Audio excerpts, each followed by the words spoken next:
그러면 화폐는 다시 정리하면 이제 교환의 매개 수단, 그러니까 사고 팔 때 돈을 지불하는 거, 이건 꼭 뭐 현금이 아니래도 되죠. 요즘 카드도 되고 은행에서 계좌 이체를 할 수도 있고 이게 다 화폐죠. 그 다음에 교환의 회계의 단위, 가치 측정의 척도, 그래서 이거 얼마짜리다, 각각 물건에 매기는 거, 그 다음에 가치의 저장 수단, 그 다음에 뭐 요건 특징, 유동성이 좋다 이렇게 해야 되고, 화폐 종류는 이제 두 가지가 있는데 요거 법화라는 건 이제 종이 화폐를 말하는 거고요. 그 전에 우리가 이 종이 화폐 전에는 상당 시간 동안 어떤 물건을 화폐로 삼았어요.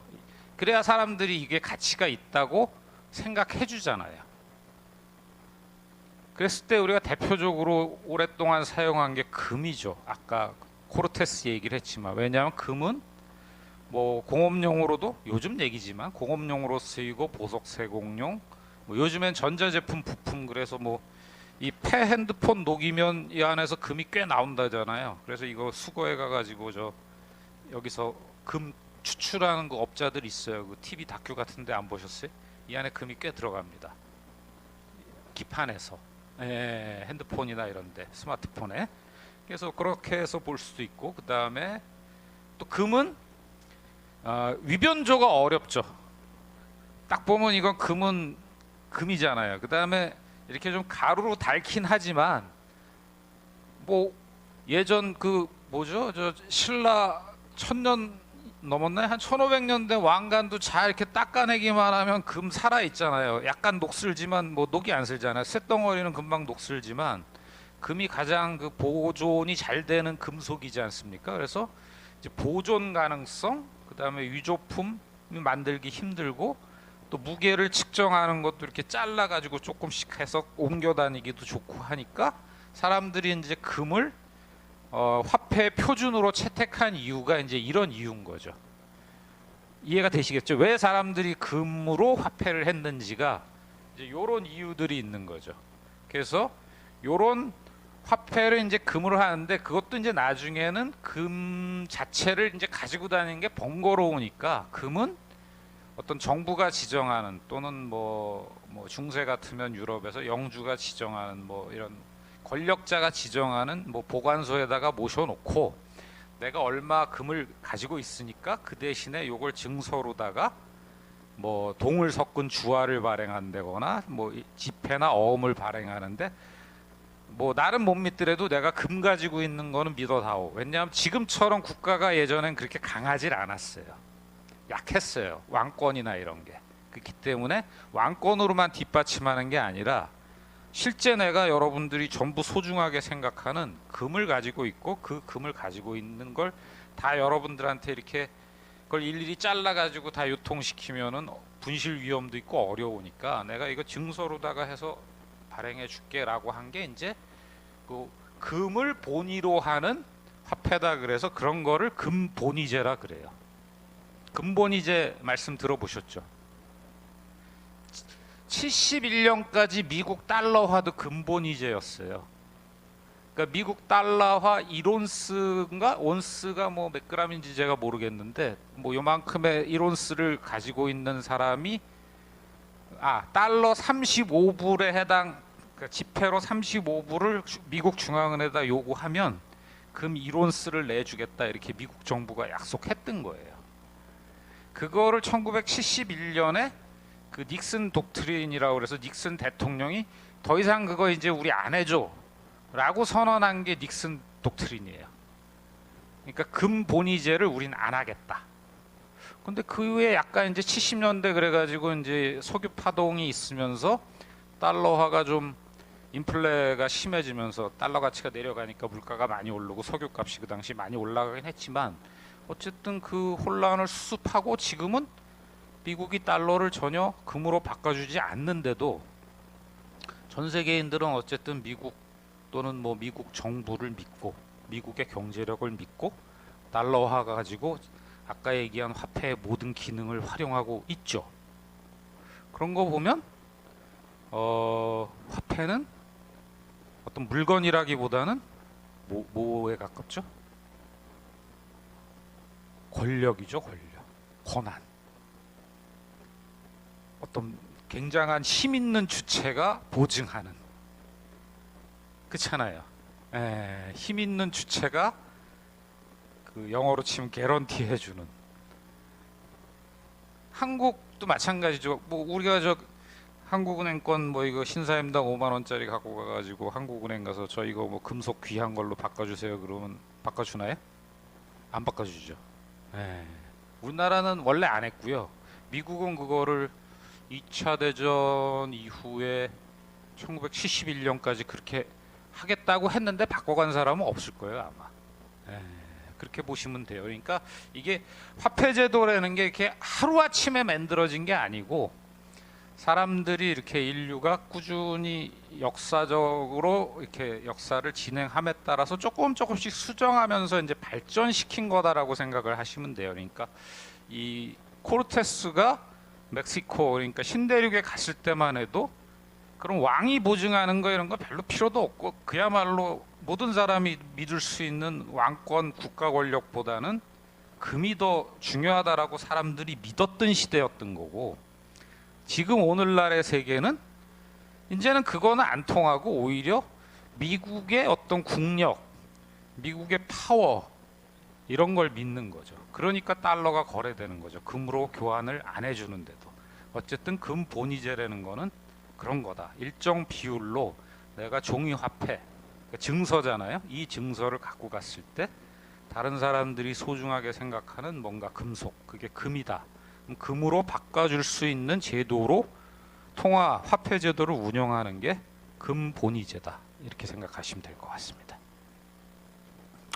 또 물품 화폐 또 다른 예로는 뭐 이건 일시적인데 이건 나중에 한번 또 말씀드리겠지만 뭐 담배 이런 거를 드는 학자도 있어요. 2차 세계대전 당시에 이제 그 포로들이 수용소에서 돈이 없으니까 자기들끼리 필요한 물건들을 서로 교환해야 되는데 가장 그래도 보편적으로 할 수 있고 이렇게 한 갑에 옛날에 뭐 20개 들었는지 모르지만 이렇게 쪼개서도 계산할 수 있으니까 뭐 비누 하나는 뭐 담배 몇 개 피다.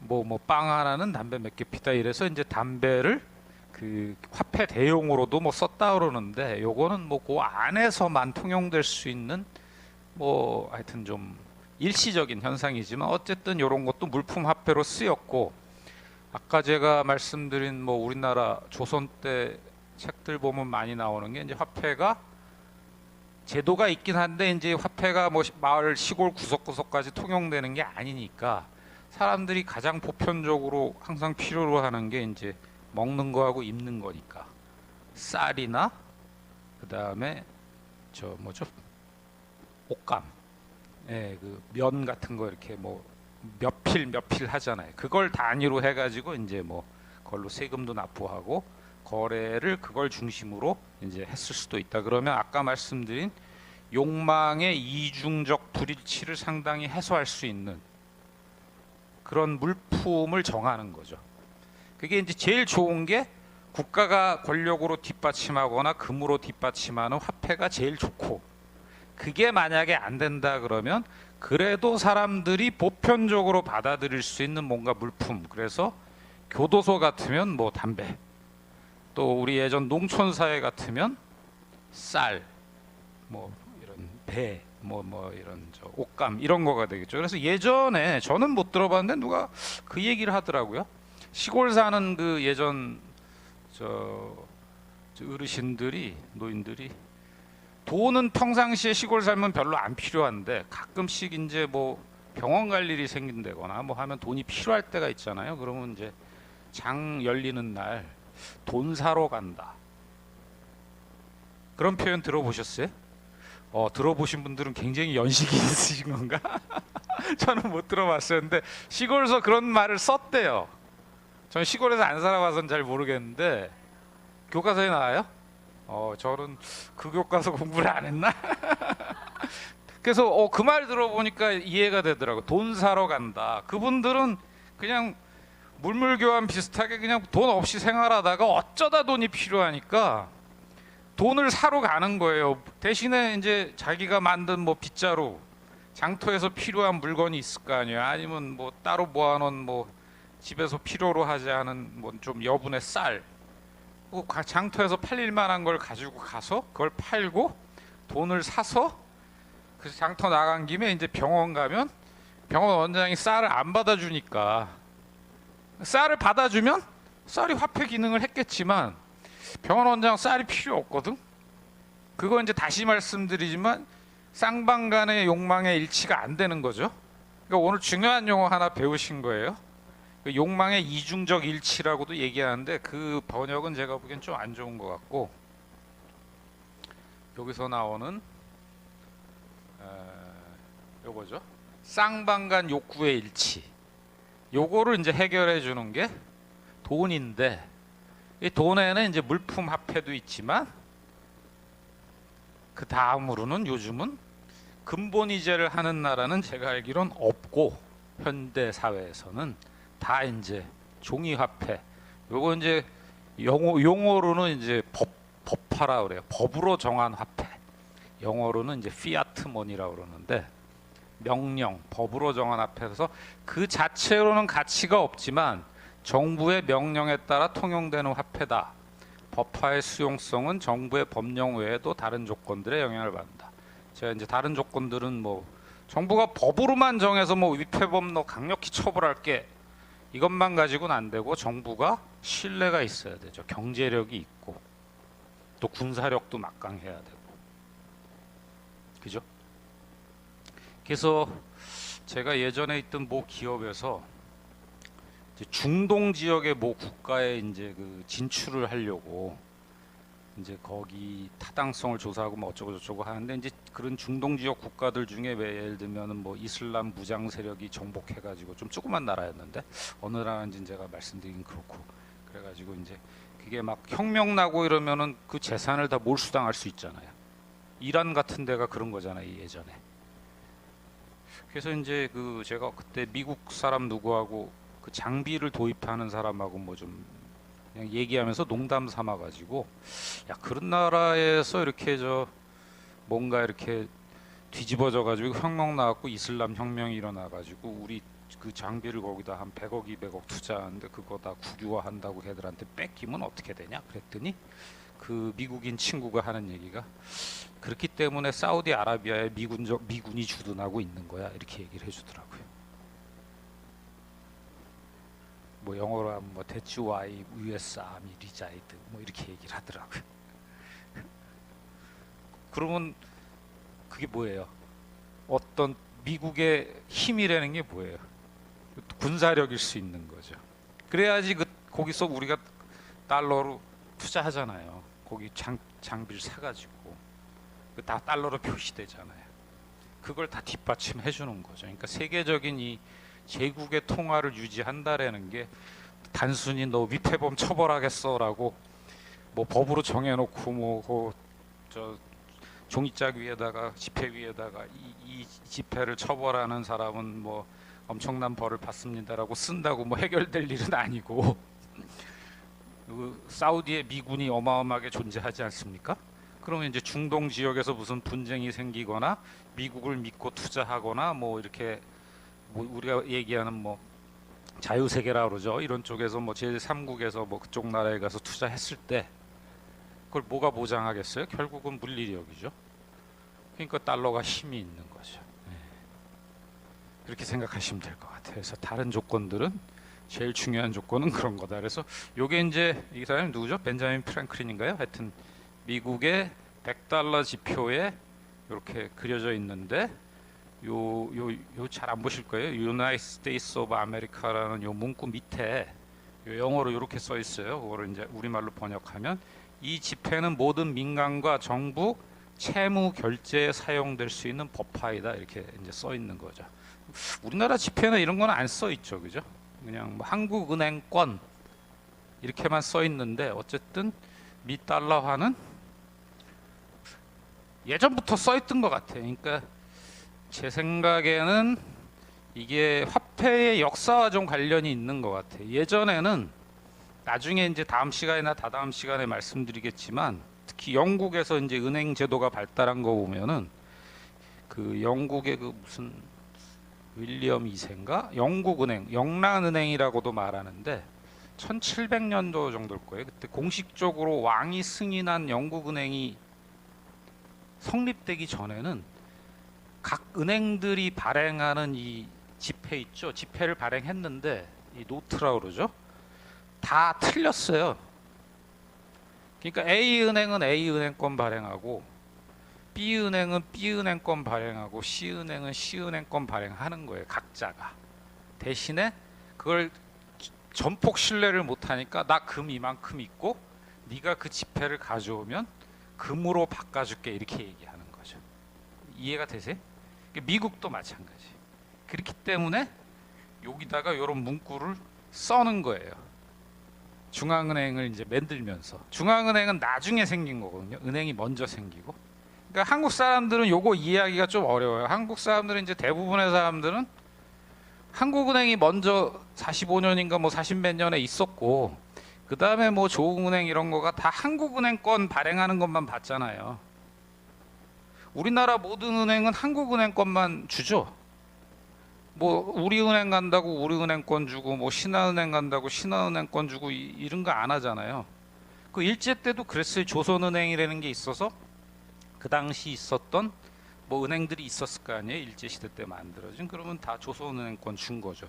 그러니까 이 우리나라는 근대화됐을 때 이미 그 중앙은행 체제가 확립이 돼 있었기 때문에 이제 이 영국이나 미국이나 서구 사람들이 보던 이런 현상을 이제 경험한 사람이 없어요. 근데 서구에서는 이게 이제 각자 이렇게 하다가 어느 날 이제 이게 중앙은행으로 통합돼서 실제로 미국의 연방준비제도 이사회가 생긴 게 1907년인가 뭐 17년인가 그래요. 그건 제가 다음 주에 말씀드리고 예전에 이제 그러면은 미국 달러는 중앙은행 전에는 그럼 누가 발행했냐? 그럼 그냥 미국 정부가 발행했어요. 미국 재무부가.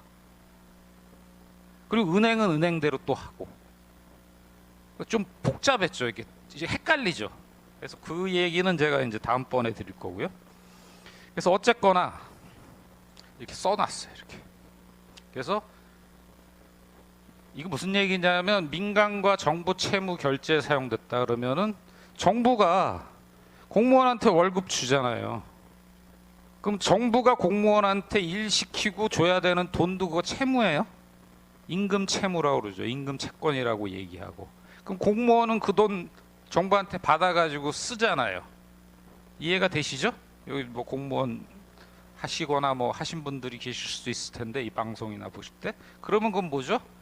정부 채무 결제는 정부가 공무원한테 예를 들면은 월급 주면은 그건 정부 채무 결제한 거고 그 공무원이 아까 뭐 햄버거 집이나 레스토랑 가서 그거를 음식 먹고 식사값을 지불했으면 그거는 이제 민간 채무를 지불한 거죠. 그러니까 이게 물품 채권 채무도 채무라고 생각하시면 돼요. 이렇게 돈을 꾸고 빌리는 그냥 순수히 빌리는 것도 채권 채무지만 일시적으로 생기는 거 아니에요. 내가 만약에 밥 먹고 돈 나중에 줄게 이러면 그 외상이라고 그러죠. 우리는 그것도 채권 채무 관계가 생기는 거잖아요. 언젠간 줘야 되는 거고 또 이런 정부가 공무원이나 군인들 일 시키고 나서 한 달에 한 번 주거나 뭐 미국 같으면 일주일에 한 번 주고 하는 것도 그동안에 일한 거에 대한 대가 이 채무를 지불하는 거니까 그런 데 쓰이는 게 이 돈이다라고 이제 정부가 하는 거고 또 여기서 또 하나 중요한 게 뭐냐면 민간인들도 정부의 채무가 있어요. 민간이 정부한테 갚아야 되는 유일한 가장 큰 채무가 뭐죠? 그렇죠. 빙고. 세금. 이게 또 나중 시간에 엄청 중요해요. 정부가 이 세금으로 자기가 발행한 돈을 받기 때문에 우리가 궁극적으로 믿어요. 정부가 세금을 받을 때 자기가 발행한 돈을 안 쓰고 딴 걸로 갚아라 그러면 어떻게 되겠어요? 성립이 안 돼요.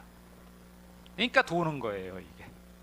그래서 다음 시간에 다시 말씀드리겠지만 돈을 처음에 정부가 쓰기 시작한 거는 세금을 먼저 거둔 게 아니에요. 먼저 줬어요, 증서를. 특히 군인들한테. 저쪽 바빌론 메소포타미아에서 그랬대요.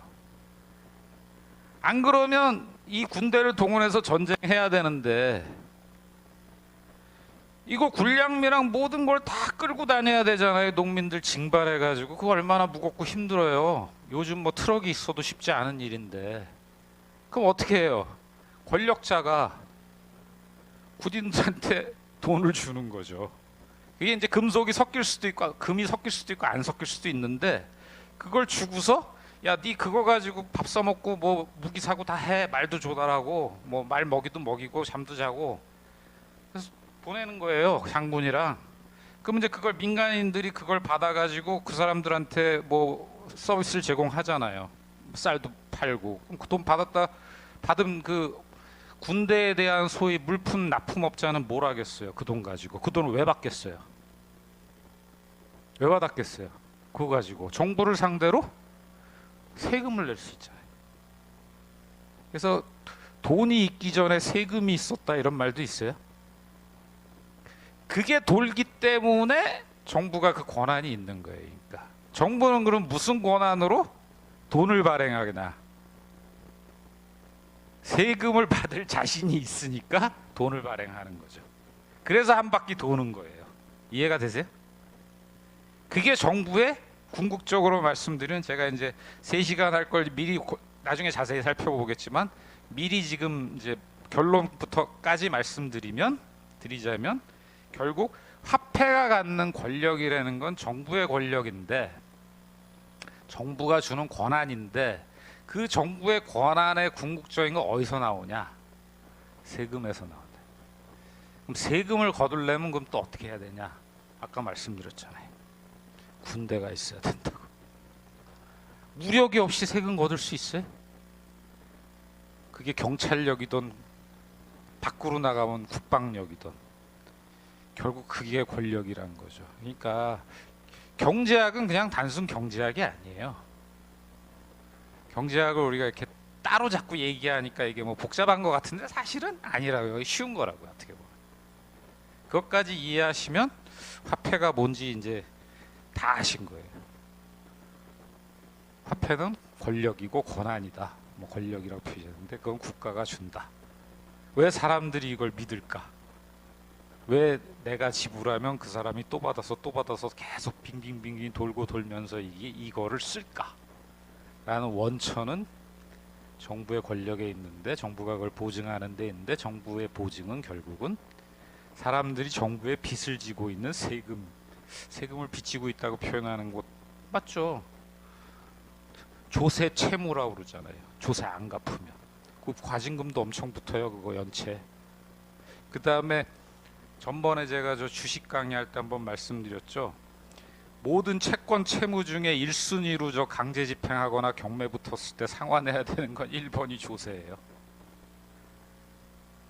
임금 채권보다 더 우선할 걸 하다가 그거 내 지금 헷갈리네. 조세가 1번이에요. 그 다음에 뭐 임금 채권 뭐 이렇게 가는 거예요. 1번. 안 그러면 나라가 이거 다 봐주고 세금은 나중에 남는 걸로 내세요 이러면은 국가가 그 신뢰가 가겠어요? 어떻게 보면 국가가 참 피도 눈물도 없이 참 냉정하다 이렇게 생각할 수도 있지만 그 반대 면도 한번 생각해 보세요. 세금을 그렇게 해서 철저하게 걷지 않으면 이 경제를 유지하는 화폐 제도라는 게 유지될 수가 없는 거죠. 그래서 화폐라는 거는 이런 거다라고 제가 이제 법화라는 걸 통해 가지고 이제 다다음 강의까지 이제 결론을 먼저 말씀드렸고 그게 어떻게 이루어지는지 그 과정은 이제 한번 보고요.